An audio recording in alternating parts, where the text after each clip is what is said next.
Tout se passait parfaitement dans la salle de conférence, jusqu'à ce qu'une petite fille apparaisse à la porte et crie « Papa, pourquoi nous as-tu abandonnés ?» Le silence fut total. Mais ce que personne ne savait, c'est que cette question ne mettrait pas seulement en péril un empire, elle révélerait aussi ce qu'il craignait le plus d'affronter. Première partie. Dans une lumineuse salle de conférence à Paris, décorée de marbre blanc et de panneaux de chêne, des dizaines de dirigeants applaudissaient debout, tandis qu'un homme d'affaires renommé clôturait sa présentation. Marc Dubois était charismatique, confiant et imposant. Ses yeux bleus brillaient avec l'assurance de celui qui avait bâti un empire à partir de rien, et ses cheveux parfaitement coiffés en arrière complétaient l'image du magnate impeccable. La réunion était décisive.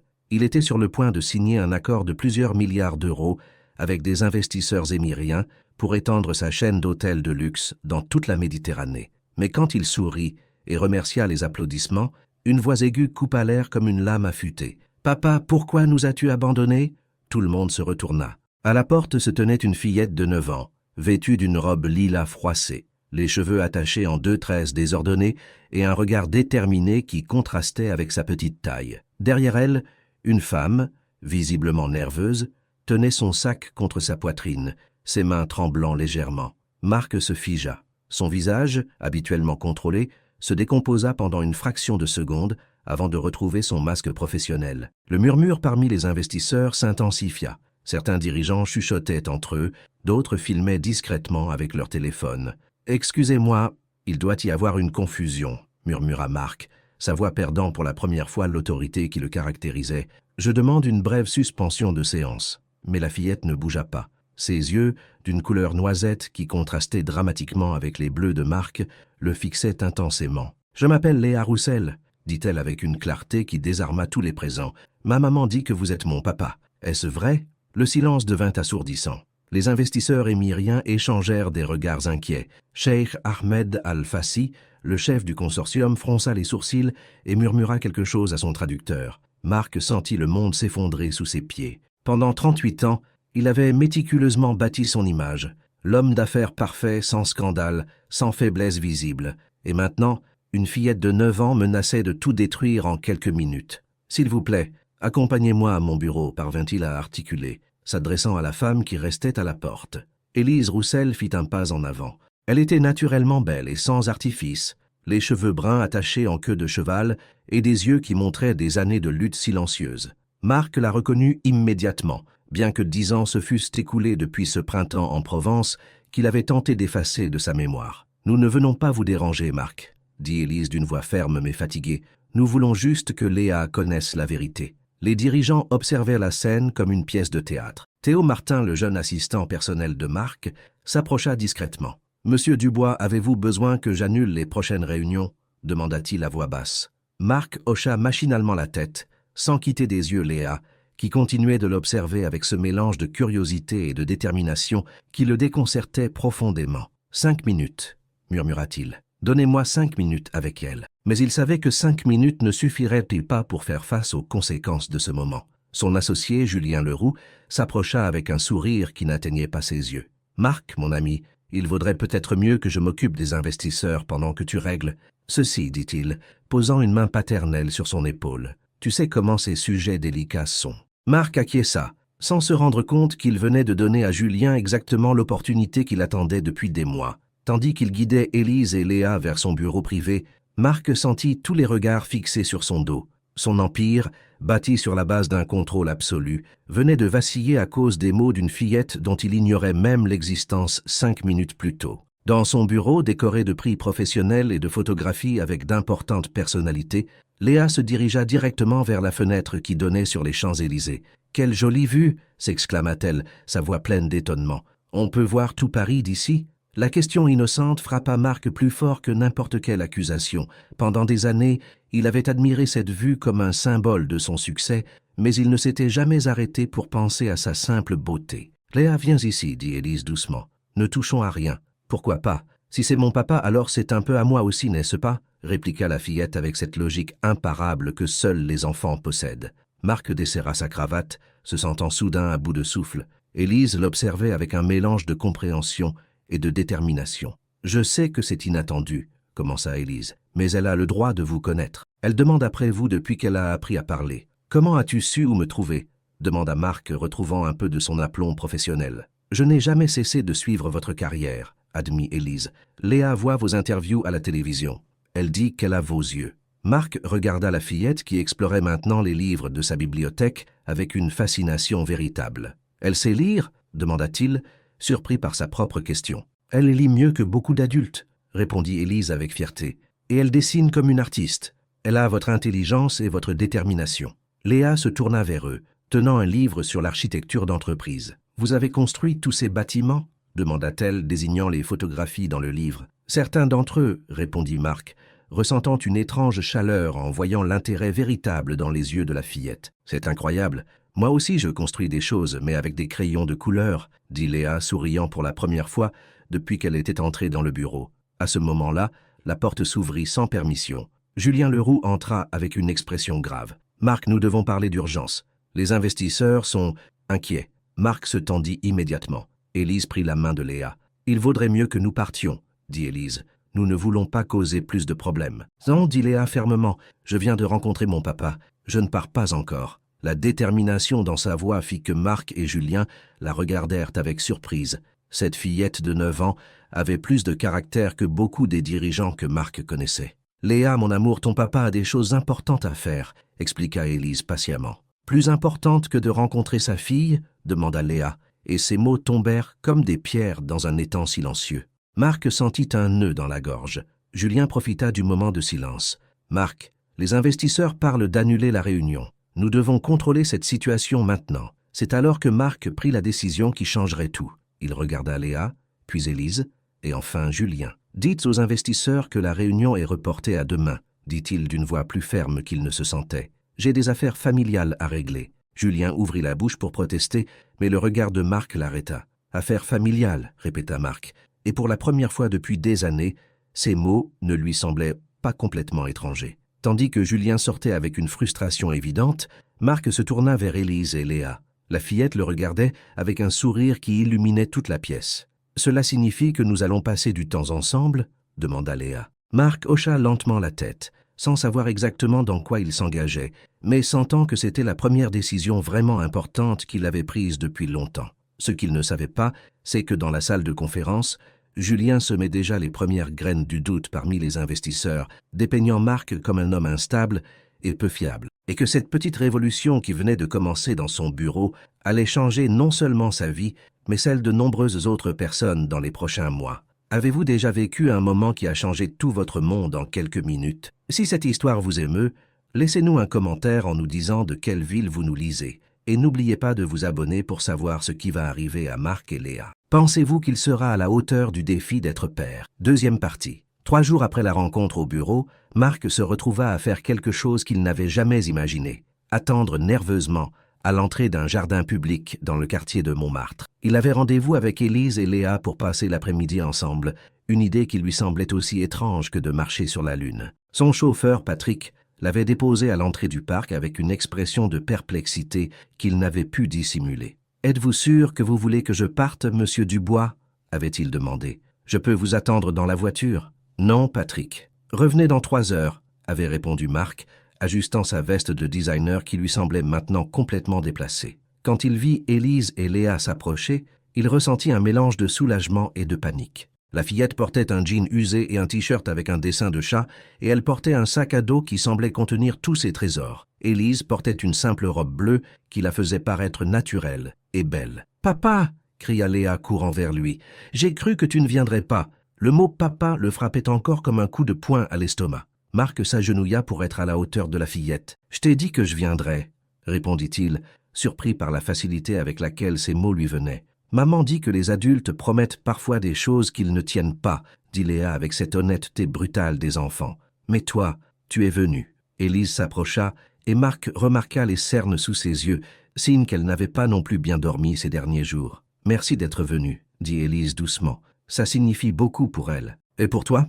demanda Marc sans réfléchir, et il regretta immédiatement la question. Élise le regarda longuement avant de répondre. « Pour moi aussi, » admit-elle, bien que ce soit compliqué. Léa les interrompit en tirant la manche de Marc. « On peut aller au balançoire? Je veux te montrer à quelle hauteur je peux aller. » Pendant l'heure qui suivit, Marc découvrit un monde complètement nouveau. Il observa Léa se lancer sur le toboggan avec une bravoure qui l'impressionna. La vie se liait d'amitié avec d'autres enfants en quelques minutes et l'entendit parler sans arrêt de ses dessins, de son école et de ses rêves d'être artiste. « Regarde, j'ai dessiné ça hier soir », dit Léa sortant un papier froissé de son sac à dos. « C'est vous, dans votre grand bureau. » Marc prit le dessin et resta sans voix. C'était lui, reconnaissable malgré le style enfantin, mais il y avait quelque chose dans l'expression que Léa avait capturée, une tristesse qu'il ne savait pas montrer. « C'est très bien, » dit-il sincèrement. « Tu as beaucoup de talent. »« Maman dit que le talent ne suffit pas, qu'il faut beaucoup étudier, » répondit Léa. « Mais les cours d'art sont chers. C'est pour ça que je vais aux cours gratuits au centre culturel. » Marc regarda Élise,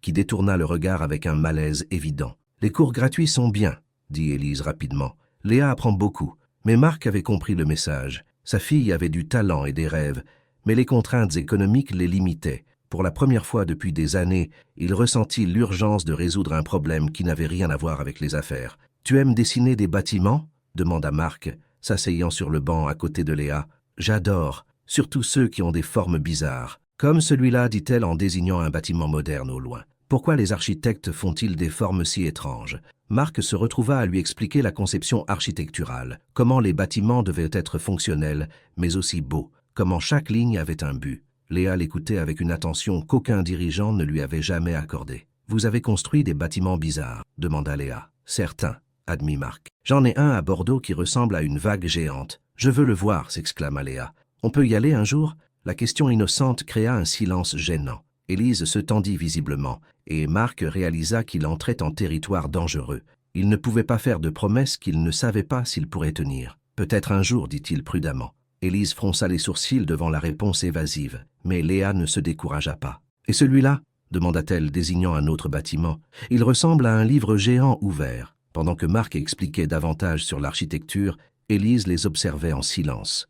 Il y avait quelque chose de touchant à voir, cet homme puissant, toujours si contrôlé, se laisser guider par la curiosité d'une fillette de 9 ans. Son téléphone vibra. C'était un message de Théo, son assistant. « Les investisseurs demandent la nouvelle date de réunion. Julien dit qu'il y a des inquiétudes sur votre stabilité. Que leur dis-je » Marc regarda le message et sentit le poids de ces deux mondes entrer en collision. Le monde des responsabilités de plusieurs milliards d'euros et le monde d'une fillette qui voulait lui montrer ses dessins. « Tu dois partir » demanda Élise, remarquant son expression. « Non » dit Marc, rangeant son téléphone. « Pas maintenant. » Mais Léa avait remarqué le changement dans son expression. « Tu es triste, papa » demanda-t-elle avec cette capacité enfantine à lire les émotions que les adultes tentent de cacher. Marc la regarda, surpris par la question directe. « Parfois le travail est compliqué, » admit-il. « Maman dit que quand quelque chose est compliqué, il faut en parler à quelqu'un qui vous aime, » dit Léa. « Tu as quelqu'un qui t'aime » La question frappa Marc comme un éclair. Dans son monde de luxe et de pouvoir, entouré d'employés et de partenaires, il réalisa qu'il ne savait pas comment répondre à cette question. Élise intervint doucement. « Léa, certaines questions sont très personnelles, » dit-elle. « Mais c'est mon papa, » protesta Léa. « Les papas et les filles se disent des choses personnelles, n'est-ce pas ?» Marc se retrouva à rire, un rire sincère qu'il n'avait pas ressenti depuis des mois. « Tu as raison, » dit-il à Léa. « Les papas et les filles se disent des choses personnelles. Alors tu as quelqu'un qui t'aime ?» insista Léa.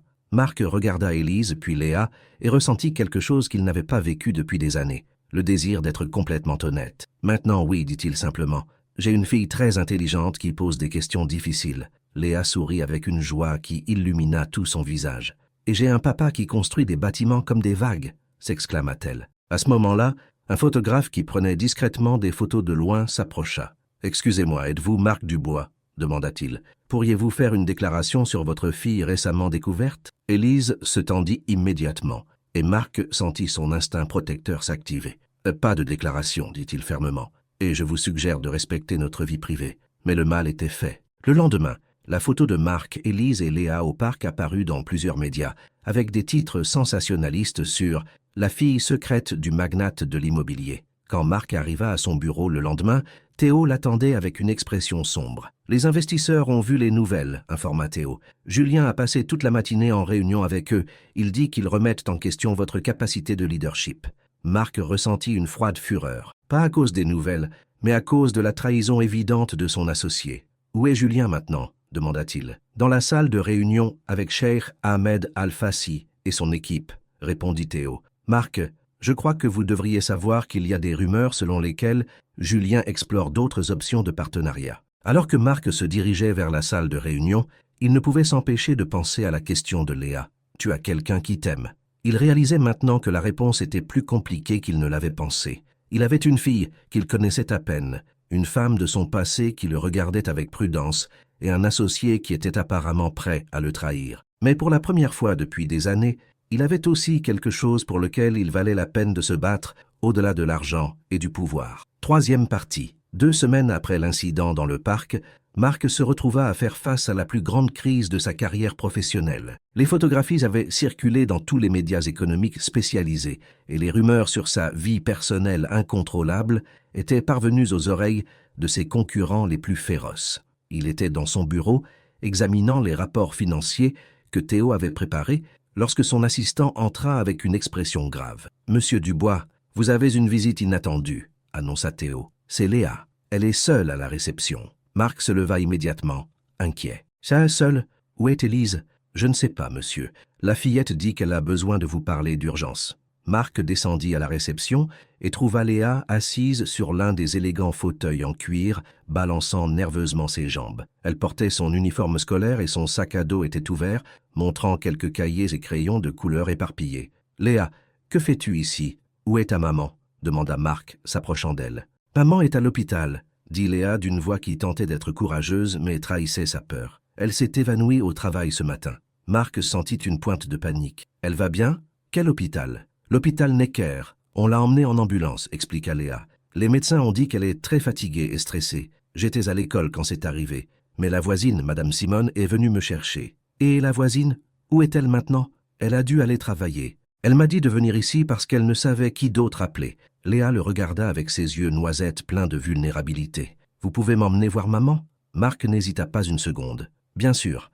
Allons-y tout de suite. » Pendant le trajet vers l'hôpital, Léa lui raconta comment Élise avait fait des doubles équipes à la clinique vétérinaire où elle était assistante, et comment le soir, elle prenait des cours en ligne pour terminer sa formation de vétérinaire qu'elle avait laissée en suspens à la naissance de Léa. « Maman dit toujours que ça va, mais je l'entends pleurer la nuit, » confessa Léa. « Surtout après qu'on soit passé dans le journal. Elle dit que les gens au travail lui posent des questions bizarres. » Marc ressentit une profonde culpabilité. Son monde avait envahi la vie tranquille d'Élise et Léa, apportant des complications qu'elle n'avait pas demandées. À l'hôpital, ils trouvèrent Élise dans une petite chambre propre. Elle était éveillée mais pâle, connectée à une perfusion. Ses yeux se remplirent de larmes quand elle vit Léa entrer. « Mon amour, tu vas bien ?» demanda Élise, tendant les bras vers sa fille. « Je vais bien, maman. Marc m'a amené, » répondit Léa, courant vers le lit. Élise regarda Marc par-dessus la tête de Léa, et il y vit de la gratitude mélangée à quelque chose qui ressemblait à de la résignation. « Merci de l'avoir amené, » murmura Élise. « Qu'ont dit les médecins ?» demanda Marc. « Stress et épuisement, » répondit Élise avec un sourire fatigué. « Rien qui ne se soigne avec du repos. » Mais sa voix se brisa légèrement. « Je ne peux pas me permettre de me reposer. Je dois travailler. » Marc s'approcha du lit. Il y avait quelque chose dans la vulnérabilité d'Élise qui le touchait profondément. « Tu n'as pas à t'en faire pour ça maintenant, » dit-il doucement. « Marc, nous ne pouvons pas accepter votre argent, » répondit Élise fermement. « Nous en avons déjà parlé. »« Je ne parle pas d'argent, » dit Marc. « Je parle de laisser Léa rester avec moi quelques jours pendant que vous vous remettez. » Élise et Léa le regardèrent avec surprise. « Vraiment ?» demanda Léa, les yeux brillants d'émotion. « Je ne sais pas si c'est une bonne idée, » dit Élise, hésitant. « Votre mode de vie et le nôtre sont très différents. Alors ce sera une bonne occasion pour nous d'apprendre à nous adapter, » répondit Marc. « Léa est ma fille aussi, Élise.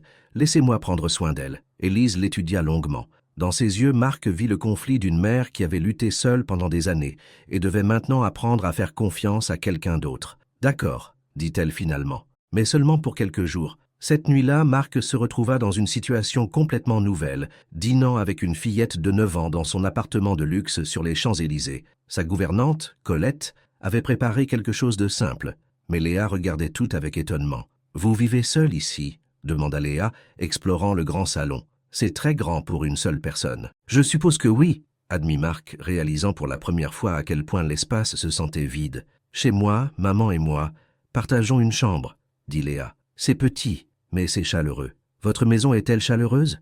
Marc regarda autour de lui. Tout était impeccable, cher, conçu par des professionnels. Mais chaleureux, ce n'était pas un mot qui lui viendrait à l'esprit. « Je ne suis pas sûr, » répondit-il honnêtement. « On peut la rendre plus chaleureuse, » dit Léa avec détermination. « Vous avez des crayons de couleur? On peut faire des dessins pour les murs. » L'idée de coller des dessins d'enfants sur ces murs de designer lui aurait semblé absurde il y a un mois. Maintenant, étrangement, elle lui semblait parfaite. Cette nuit-là, alors qu'il aidait Léa à se préparer à dormir dans la chambre d'amis, elle lui demanda « Pourquoi vous ne nous avez jamais cherchés avant ?» La question que Marc redoutait arriva enfin. Il s'assit sur le bord du lit et soupira profondément. « Parce que je ne savais pas que tu existais, admit-il. Ta maman et moi, nous nous sommes rencontrés il y a longtemps, mais nous avons perdu le contact. Si j'avais su pour toi, les choses auraient été différentes. »« Différentes comment ?» demanda Léa. « J'aurais voulu faire partie de ta vie dès le début, » dit Marc, surpris par la facilité avec laquelle il disait cette vérité. « Et maintenant, vous voulez faire partie de ma vie ?» demanda Léa, avec cette franchise qui le désarmait. « Plus que tout au monde, » répondit Marc, et il réalisa que c'était la première fois depuis des années qu'il disait quelque chose avec une certitude absolue. Léa sourit et lui fit un câlin qui le remplit d'une chaleur dont il ne savait pas qu'il avait besoin. « Bonne nuit, papa, » murmura-t-elle. « Bonne nuit, princesse, » répondit Marc, et le mot « papa » cessa enfin de lui sembler étrange. Le lendemain, Marc emmena Léa à son bureau le matin avant d'aller rendre visite à Élise.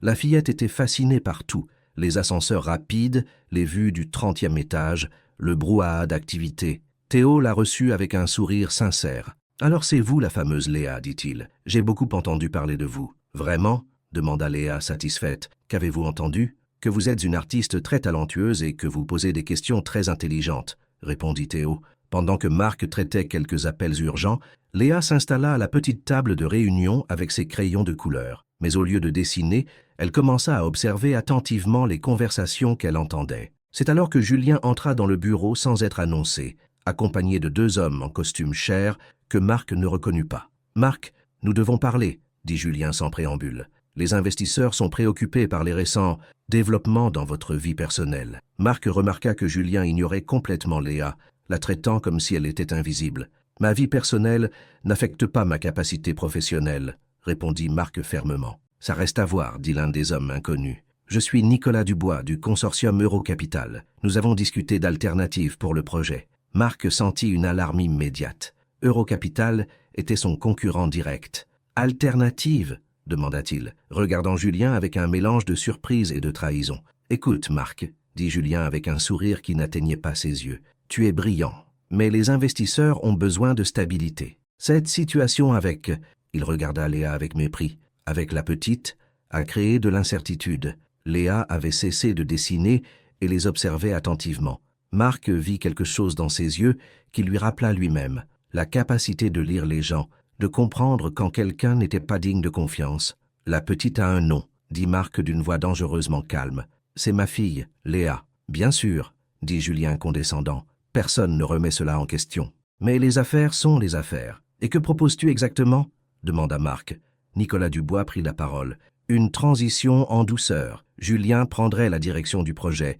Vous conserveriez une participation minoritaire et tout le monde serait satisfait. » Marc réalisa qu'il avait été complètement trahi. Julien avait planifié cela pendant des semaines, utilisant l'apparition de Léa comme excuse parfaite. « J'ai besoin de temps pour y réfléchir, » dit Marc, contrôlant sa fureur. « Bien sûr, » répondit Julien, « mais pas trop de temps. Les investisseurs émiriens repartent pour Dubaï la semaine prochaine. » Quand les hommes partirent, Marc se tourna vers Léa, qui avait assisté à toute la conversation en silence. « As-tu compris quelque chose de ce qui vient de se passer ?» demanda Marc. Léa hocha sérieusement la tête. « Le monsieur qui disait être votre ami n'est pas vraiment votre ami, » dit Léa avec une sagesse qui surprit Marc. « Et il essaie de vous prendre quelque chose qui est à vous. » Marc fut stupéfait par la précision de l'observation de sa fille. « Comment le sais-tu » demanda-t-il. « Par la façon dont il vous regardait quand il parlait, » expliqua Léa. « Maman m'a appris à regarder les yeux des gens. Elle dit que les yeux ne savent pas mentir. » Marc s'agenouilla pour être à la hauteur de Léa. « Tu as raison. Et tu sais quoi, princesse ? Je crois que toi et moi allons faire une super équipe pour résoudre ce problème. Avez-vous déjà dû faire face à une trahison de quelqu'un en qui vous aviez confiance ? » L'histoire de Marc et Léa ne fait que commencer à révéler ses secrets les plus profonds. Laissez-nous un commentaire en nous disant ce que vous pensez qu'il va se passer et n'oubliez pas de vous abonner pour ne pas manquer le prochain chapitre. De quelle ville nous suivez-vous ? 4e partie. Les jours suivants, pendant qu'Élise se remettait à l'hôpital, Marc découvrit que d'avoir Léa dans sa vie, c'était comme voir le monde à travers un prisme complètement nouveau. La fillette avait une capacité extraordinaire à remarquer des détails que lui, dans sa hâte professionnelle, avait toujours négligés. Un matin, alors que Marc travaillait dans son bureau, Léa était assise dans le coin, faisant ses devoirs. Elle avait transformé l'espace en une petite station d'art, avec ses dessins collés sur un tableau que Théo avait spécialement acheté pour elle. « Papa, dit Léa soudain, pourquoi Monsieur Julien a-t-il 2 téléphones ?» Marc leva les yeux de ses documents. « 2 téléphones? Comment le sais-tu? Hier, quand il est venu à votre bureau, j'ai vu qu'il en avait un à la main, et l'autre a sonné dans sa poche, expliqua Léa.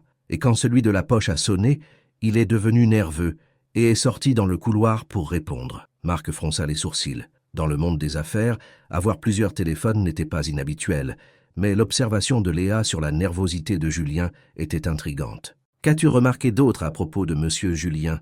demanda Marc, commençant à voir sa fille comme une petite détective. « Qu'il parle toujours très doucement quand il est avec vous, mais quand il pense que vous ne l'entendez pas, sa voix change, » dit Léa. « Comme quand maman me parle doucement quand je suis malade, mais qu'elle utilise sa voix normale avec Madame Simone. » Marc était impressionné par les capacités d'observation de Léa. Il décida de tester une théorie. « Aimerais-tu m'aider avec quelque chose d'important ?» lui demanda-t-il. « Mais ça doit être notre secret pour l'instant. » Les yeux de Léa s'illuminèrent. « J'adore les secrets. Qu'avez-vous besoin que je fasse ?» Marc s'approcha d'elle et parla à voix basse. « J'ai besoin que tu gardes les yeux et les oreilles ouverts quand tu es ici au bureau. Si tu vois ou entends quelque chose d'étrange à propos de Monsieur Julien ou de ses amis, tu me le racontes. »« Peux-tu faire ça ? Comme une espionne !» s'exclama Léa excitée. « Je peux le faire. Je suis très douée pour être invisible quand je veux. » Théo entra dans le bureau à ce moment-là avec une expression sérieuse. « Marc, vous devez voir ça, » dit-il en lui tendant une tablette. « Des articles sont apparus dans plusieurs médias financiers remettant en question votre leadership. Quelqu'un divulgue des informations confidentielles. » Marc lut les articles et ressentit une froide fureur. Les détails mentionnés ne pouvaient venir que de quelqu'un ayant un accès interne à l'entreprise. « Qui d'autre a accès à ces rapports ?» demanda Marc. « Vous, moi, Julien et son assistante, Céline, » répondit Théo. « Personne d'autre. » Léa avait écouté attentivement. « Céline, c'est la dame blonde qui sent toujours le parfum très fort ?» demanda-t-elle. « Oui, pourquoi ?» répondit Théo. « Parce qu'hier, je l'ai vue dans l'ascenseur parler au téléphone très doucement. Elle a dit quelque chose à propos de livrer le colis vendredi, » expliqua Léa. « J'ai trouvé ça bizarre parce qu'elle n'avait pas l'air de parler de travail. » Marc et Théo échangèrent des regards significatifs. « Léa, » dit Marc prudemment, « te souviens-tu d'autre chose de cette conversation ?»« Elle a dit quelque chose à propos de photos et de documents, » se souvint Léa. « Et elle a mentionné le nom Nicolas. N'est-ce pas le monsieur qui est venu l'autre jour avec Monsieur Julien ?» La confirmation frappa Marc comme un éclair. Nicolas Dubois, d'Eurocapital, recevait des informations confidentielles de Céline, l'assistante de Julien. « Théo, » dit Marc, « j'ai besoin que vous enquêtiez discrètement sur toutes les communications de Céline au cours des 2 derniers mois, et celles de Julien aussi. »« Compris, » répondit Théo. « De quoi d'autre avez-vous besoin ?» Avant que Marc ne puisse répondre, Léa leva la main comme si elle était en classe. « J'ai une idée, » dit-elle. « Et si on faisait semblant de ne rien savoir? Comme ça, on pourra voir ce qu'ils font d'autre. » Marc sourit. Sa fille de 9 ans venait de suggérer une stratégie de contre-espionnage commercial. « C'est une idée brillante, princesse. Mais comment suggères-tu que nous fassions ?»« Eh bien, dit Léa, réfléchissant attentivement, vous pourriez agir comme si vous étiez très inquiet de perdre l'entreprise. Comme ça, ils penseront que leur plan fonctionne et se sentiront plus en confiance. » Théo regarda Marc avec étonnement. « C'est vraiment brillant, » murmura-t-il. « Opération psychologique de base. » Pendant le reste de la semaine, Marc suivit le conseil de Léa. Lors des réunions avec Julien, il agit comme s'il cédait à la pression, se montrant indécis et inquiet. Pendant ce temps, Léa continuait sa surveillance discrète, rapportant chaque détail étrange qu'elle observait. Un après-midi, Élise fut enfin autorisée à quitter l'hôpital. Quand Marc et Léa allèrent la chercher, Élise semblait beaucoup mieux, bien qu'encore fragile. « Comment a été ma petite espionne ?» demanda Élise, embrassant Léa. « Elle a été incroyable !» s'exclama Marc avant que Léa ne puisse répondre. « Je crois que nous avons une future détective dans la famille. » Élise le regarda avec curiosité. « Détective? Qu'avez-vous fait tous les deux ?» Marc regarda Léa qui acquiesça avec complicité. « Nous l'aidons à résoudre un problème au travail, » expliqua Léa. « Il s'avère que je suis très douée pour remarquer des choses que les adultes ne voient pas. » Pendant le trajet de retour chez Élise, Marc leur raconta la trahison de Julien et comment Léa avait été essentielle pour découvrir la conspiration. « Je n'arrive pas à croire qu'une fillette de 9 ans et détecté quelque chose que vous avez manqué, dit Élise, mais il y avait de la fierté dans sa voix. Elle voit des choses que j'ai oublié de voir, admit Marc. Elle m'a plus appris en une semaine que bien des cours de leadership. Quand ils arrivèrent au petit appartement d'Élise à Belleville, Marc sentit un contraste marqué avec son luxueux duplex. L'endroit était petit, mais plein de vie. Des photos de Léa sur tous les murs, des dessins collés sur le réfrigérateur, des livres empilés sur chaque surface disponible. « C'est très différent de votre maison, observa Léa. Mais j'aime ça. Ça ressemble à une maison. » Élise prépara du thé pendant que Léa montrait à Marc sa chambre, qu'elle partageait avec sa mère. Tout était méticuleusement organisé pour maximiser l'espace limité. Maman dit que l'important, ce n'est pas la taille de la maison, mais la taille de l'amour qu'il y a dedans, expliqua Léa. Marc sentit une pointe au cœur. Pendant des années, il avait confondu le succès matériel avec le bonheur, mais ce petit appartement rayonnait plus de chaleur que sa luxueuse demeure. Ce soir-là, pendant qu'Élise préparait le dîner, Marc aida Léa avec ses devoirs de mathématiques. C'était étrangement gratifiant de lui expliquer des concepts de base et de voir comment son esprit vif les saisissait immédiatement. « Vous savez ce qui est le plus bizarre ?» dit Léa soudain. « Avant, je pensais que les papas riches étaient différents, comme dans les films. Mais vous êtes normal. Enfin, normal mais très intelligent. »« Normal ?» demanda Marc amusé. « Oui. Vous êtes nerveux quand vous me parlez au début. Vous aimez le café très fort. Et vous faites ce truc bizarre avec le stylo quand vous réfléchissez, observa Léa. Ce sont des choses normales de papa. » Élise, qui avait écouté depuis la cuisine, s'approcha avec 3 tasses de chocolat chaud. « Léa a toujours été très perspicace, dit-elle. Depuis petite, elle pouvait lire les gens comme des livres ouverts. C'est un don incroyable, dit Marc, et ça m'aide plus qu'elle ne le sait. » Élise s'assit à côté d'eux sur le petit canapé. « Marc, nous devons parler de ce qui vient après, dit-elle doucement. Léa s'attache beaucoup à vous, et moi... Eh bien, moi aussi, mais votre monde et le nôtre sont très différents. Et s'ils n'avaient pas à être si différents ?» demanda Marc. Élise le regarda avec prudence. « Qu'entendez-vous par là ? Je veux dire que j'ai peut-être vécu dans le mauvais monde, » admit Marc. « Peut-être est-il temps que j'en construise un nouveau. Un où nous puissions tous tenir. » Léa se blottit entre les deux. « J'aime cette idée, » murmura-t-elle d'une voix somnolente. « Une nouvelle famille, dans un nouveau monde. » Tandis qu'il menait Léa au lit, Marc sentit une détermination qu'il n'avait pas ressenti depuis des années. Non seulement il allait vaincre Julien et sauver son entreprise, mais il allait construire quelque chose de mieux, une vie qui valait vraiment la peine d'être vécue. Le lendemain, il avait un rendez-vous décisif avec les investisseurs émiriens, et cette fois, il avait un plan que ni Julien ni Nicolas Dubois ne verraient venir. 5e partie. Le vendredi matin, Marc arriva à son bureau avec une énergie qu'il n'avait pas ressentie depuis des mois. Il avait un plan.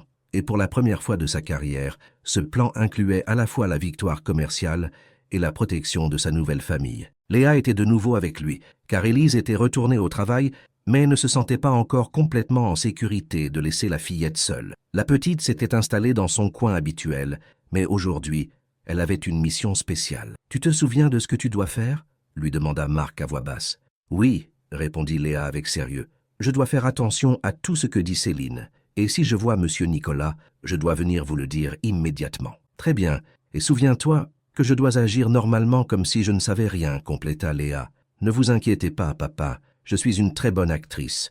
Une fois, j'ai joué un arbre dans la pièce de l'école et tout le monde a cru que j'étais un vrai arbre. » Marc sourit malgré la tension. Sa fille avait une façon d'alléger même les situations les plus stressantes. Théo entra avec un café et une expression qui mêlait nervosité et excitation. « Tout est prêt, » informa-t-il. « Les dispositifs d'enregistrement sont installés dans la salle de réunion et j'ai confirmé que Cheikh Ahmed Al-Fassi et son équipe arrivent à 11 heures. »« Et Julien ?»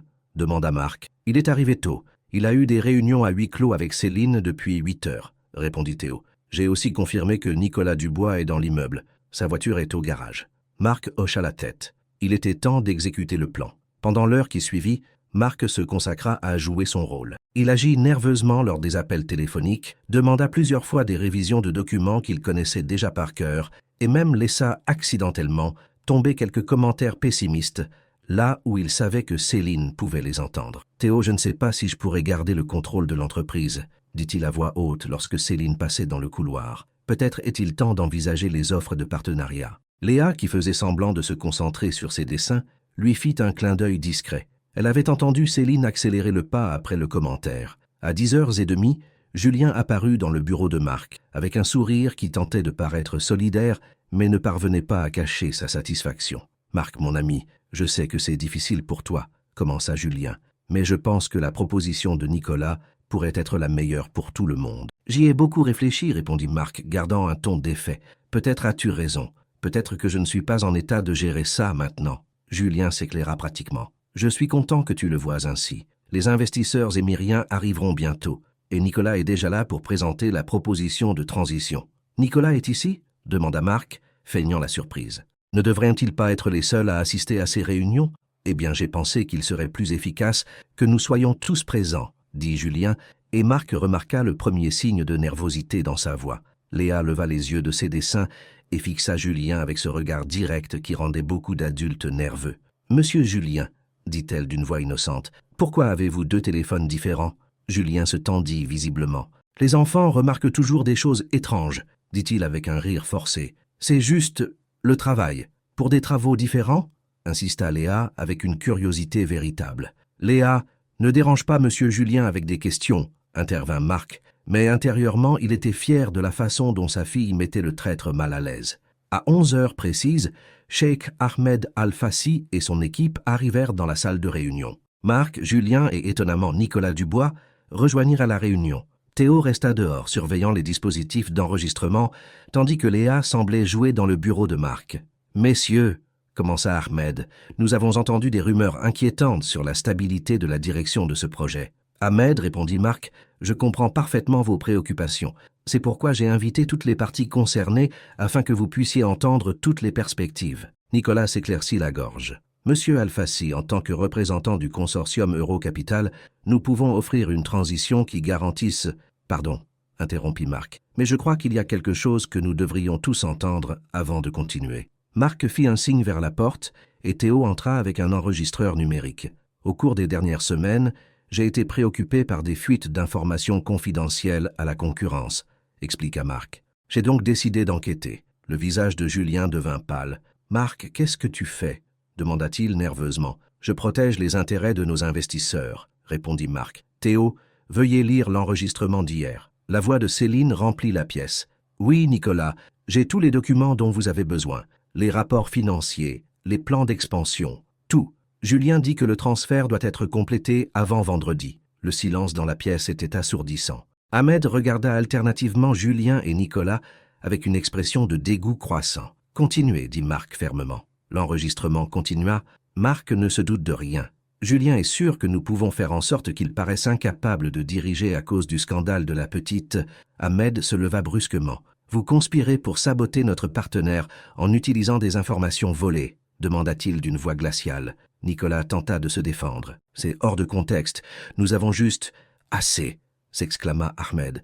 Dans ma culture, la trahison entre partenaires est impardonnable. Cette réunion est terminée. Julien se leva désespérément. Ahmed, je peux tout expliquer. Marc n'est pas en état de... La seule personne qui n'est pas en état ici, c'est vous, interrompit Ahmed. Marc, je veux vous rencontrer seul cet après-midi. Nous devons discuter de la marche à suivre sans ces éléments perturbateurs. Tandis qu'Ahmed et son équipe sortaient, Julien se tourna vers Marc avec un mélange de fureur et de panique. « Ce n'est pas fini, Marc, menaça-t-il. J'ai des actions dans cette entreprise. J'ai des droits.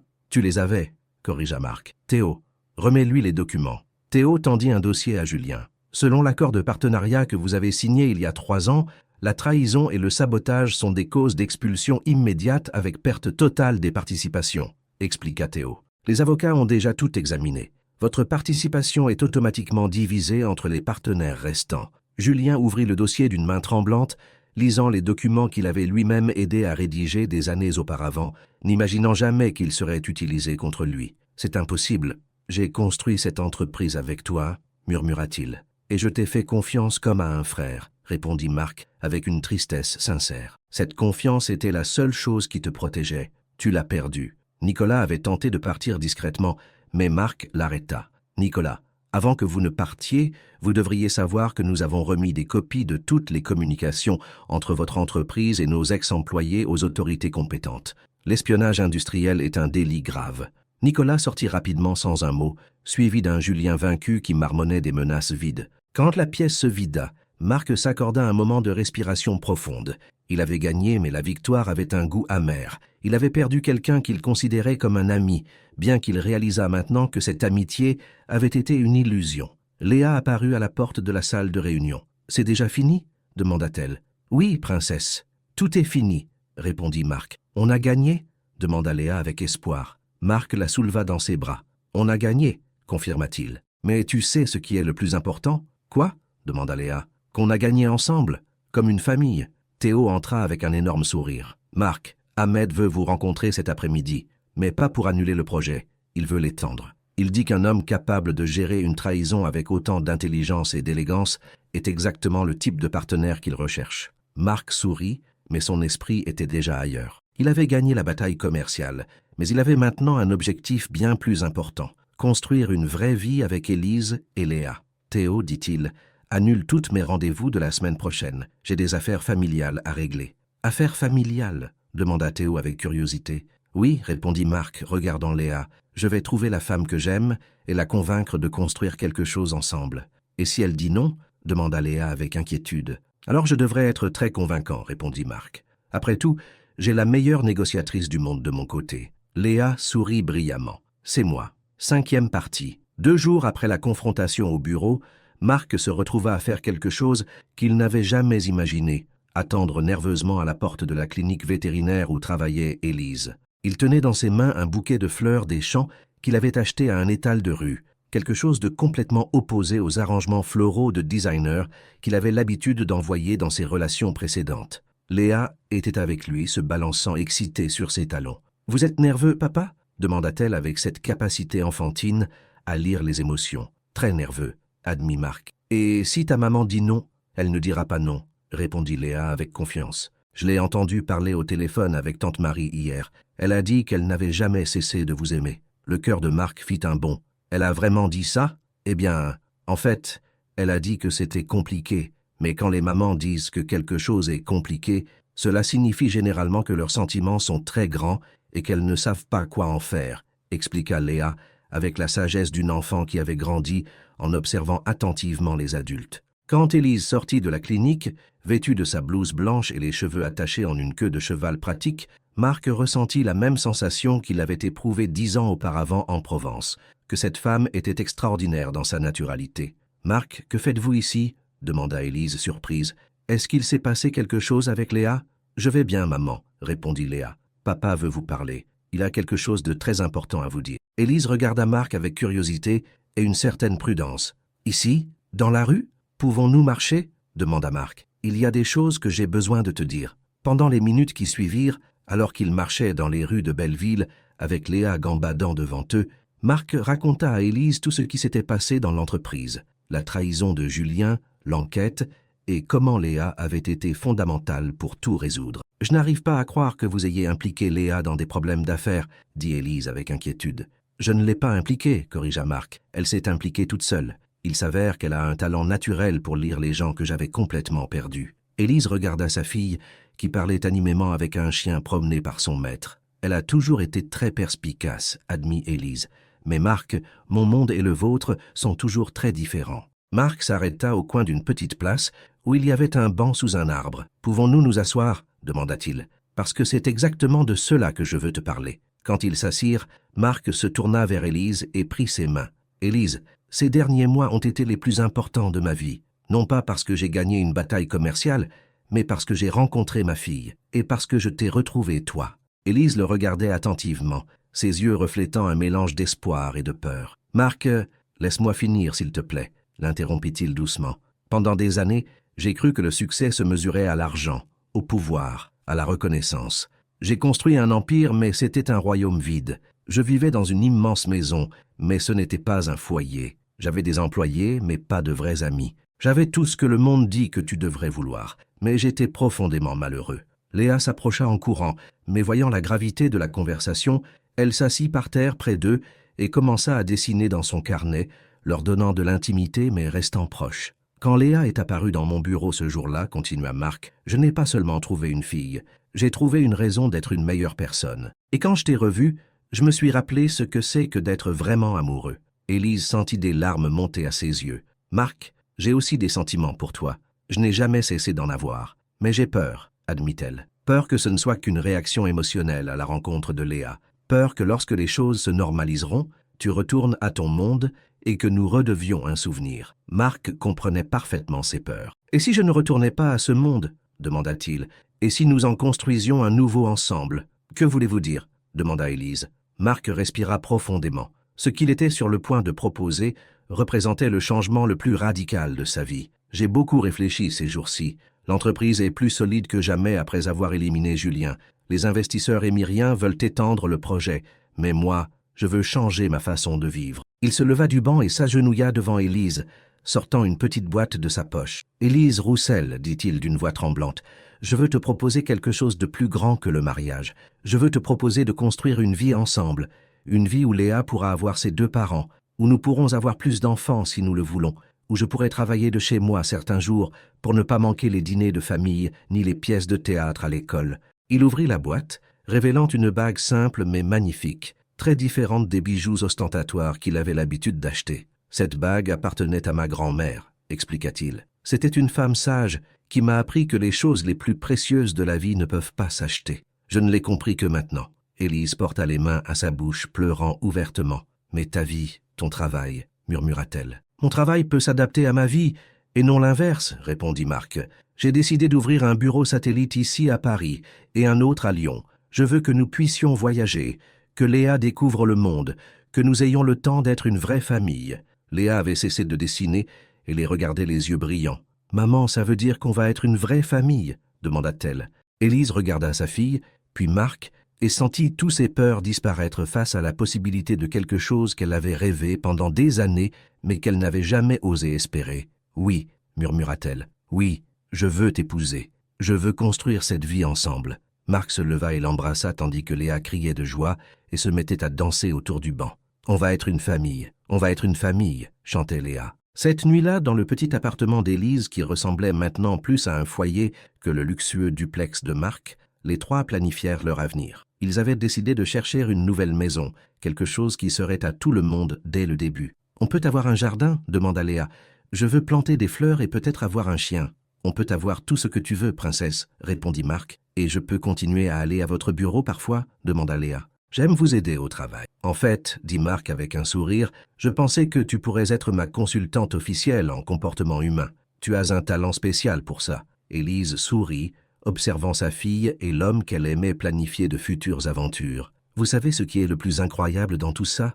lui dit-elle à Marc. « Quoi ?» demanda-t-il. « Que Léa a réussi en quelques jours ce que je n'ai pas pu faire en des années. Vous apprendre à voir au-delà de votre monde de travail. »« Non, » corrigea Marc. « Vous deux m'avez appris qu'il y avait un monde bien meilleur qui m'attendait. Je devais juste être assez courageux pour le choisir. » 3 mois plus tard, Marc Dubois et Élise Roussel se marièrent lors d'une cérémonie intime dans un petit hôtel de campagne aux environs de Paris. Léa était la demoiselle d'honneur, vêtue d'une robe bleue qu'elle avait elle-même choisie et portait dans ses mains un bouquet de fleurs des champs qu'elle avait cueillis le matin même dans le jardin de l'hôtel. La cérémonie fut petite mais parfaite. Était au présent Théo, qui était devenu plus qu'un assistant, c'était maintenant un véritable ami.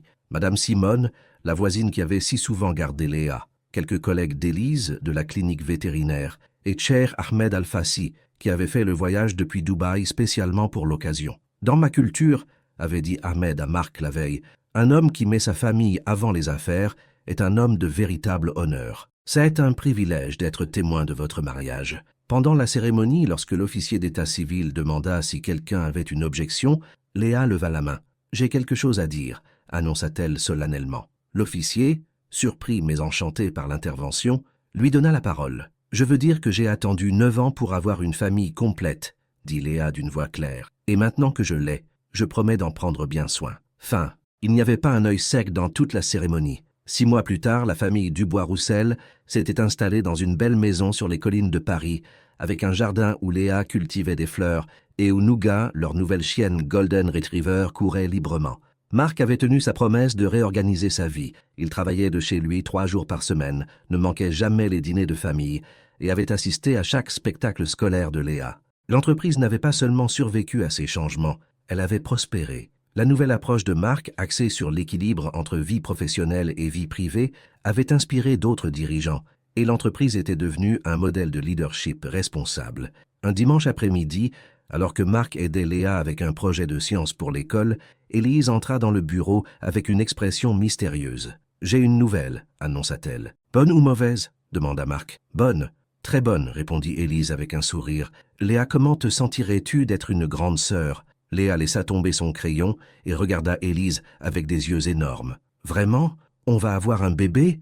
Élise hocha la tête et Léa cria de joie, courant embrasser sa mère. Marc s'approcha et serra dans ses bras les deux femmes les plus importantes de sa vie, ressentant une gratitude qu'il ne savait pas possible d'expérimenter. « Tu sais ce qui est le plus incroyable » murmura-t-il à Élise. « Quoi » demanda-t-elle. « Qu'il y a un an, je ne savais même pas que Léa existait, et maintenant je ne peux pas imaginer ma vie sans vous. »« Et tu sais ce qui est le plus incroyable pour moi » répondit Élise. « Quoi » ? Que la petite fille qui me demandait un jour pourquoi son papa n'était pas avec nous va maintenant pouvoir raconter à son frère ou à sa sœur des histoires sur la merveille d'avoir une famille complète. Léa se sépara de l'étreinte avec une expression soudain sérieuse. « Je dois enseigner beaucoup de choses au bébé, » dit-elle avec détermination, « comme dessiner, et comment lire les gens, et comment aider papa au bureau. Tu vas être une grande sœur incroyable, » lui dit Marc. « Et vous savez quoi d'autre » ajouta Léa. « Je vais lui apprendre que les papas mettent parfois un peu de temps à trouver leur famille, mais quand ils la trouvent, ça en vaut la peine. » Cette nuit-là, après avoir couché Léa, Marc et Élise s'assirent dans le jardin sous les étoiles. Nougat dormait à leurs pieds et l'air était rempli de l'arôme des fleurs que Léa avait plantées. « Regrettes-tu parfois » demanda Élise. « D'avoir autant changé ta vie pour nous ?» Marc la regarda avec une sincère surprise. « Élise, je n'ai pas changé ma vie pour vous. Vous m'avez donné une vraie vie pour la première fois. Avant, j'existais. Maintenant, je vis vraiment. » Et l'ancien Marc, celui qui avait besoin d'un contrôle absolu sur tout, il est toujours là, admit Marc. Mais maintenant, il utilise cette détermination pour des choses qui comptent vraiment, comme s'assurer que Léa ne doute jamais qu'elle est aimée ou que tu n'aies jamais à t'inquiéter pour l'avenir. Élise se blottit contre lui. « Tu sais quel a été le moment exact où j'ai su que tu avais vraiment changé ?» demanda-t-elle. « Lequel ? Le jour où tu es arrivé en retard à une réunion avec des investisseurs japonais, parce que Léa avait fait un cauchemar et avait besoin que tu la consoles. Théo m'a dit que tu avais simplement dit « Ma fille a besoin de moi. Les affaires peuvent attendre. » Marc sourit, se souvenant de ce jour. C'était facile. Pour la première fois de ma vie, je savais exactement quelles étaient mes priorités. Un an plus tard, à la naissance de Louis, le fils de Marc et Élise, Léa devint la grande sœur la plus fière du monde. Elle insista pour être la première à le tenir après ses parents et commença immédiatement à lui raconter des histoires sur leur famille. « Regarde, Louis, lui murmura-t-elle au bébé, c'est ton papa. Il est très intelligent et construit d'énormes bâtiments, mais le plus important, c'est qu'il nous aime énormément. Et c'est ta maman qui est la personne la plus courageuse et la plus gentille du monde. Et je suis ta grande sœur, Léa, et je vais prendre soin de toi et t'enseigner tout ce que je sais. » Marc observait ces scènes avec un bonheur qu'il n'avait pas su qu'il existait. Son bureau à la maison était rempli de dessins de Léa, de photos de famille, et maintenant aussi de jouets de bébé. C'était un beau chaos qui reflétait parfaitement sa nouvelle vie. Théo, qui faisait maintenant pratiquement partie de la famille, leur rendait visite régulièrement et s'émerveillait toujours de la transformation. « Vous savez ce qui est le plus incroyable, Marc ?» lui dit-il un jour. « C'est que vous avez plus de succès maintenant que jamais. Les clients vous respectent davantage, les employés sont plus motivés et les projets sont plus créatifs. Il s'avère qu'être heureux vous rend un meilleur leader. »« Qui l'aurait cru ?» répondit Marc avec ironie. « Bien que je pense que le vrai secret est d'avoir une consultante de 9 ans qui peut lire les gens mieux que n'importe quel psychologue d'entreprise. » Léa, qui avait entendu la conversation en donnant le biberon à Louis, sourit fièrement. « C'est facile de lire les gens quand on les aime, » expliqua-t-elle avec cette sagesse simple qui les surprenait toujours. « Les gens qui n'aiment personne ne comprennent personne. » Élise entra à ce moment-là, portant un plateau avec du café pour les adultes et du chocolat chaud pour Léa. « De quoi parlent mes philosophes préférés ?» demanda-t-elle. « De comment l'amour fait que tout fonctionne mieux, » répondit Léa. « Ah, un sujet mineur, » plaisanta Élise, embrassant la tête de sa fille. Marc regarda sa famille, Élise préparant du café avec Louis dans un porte-bébé, Léa expliquant à Théo ses derniers dessins, la maison pleine de vie, de rire et d'amour véritable. C'était exactement l'opposé de la perfection contrôlée de sa vie antérieure, et c'était absolument parfait. « Tu sais quoi, princesse ?» dit-il à Léa. « Tu as raison sur l'amour, et grâce à toi, maintenant je le comprends. »« Grâce à moi ?»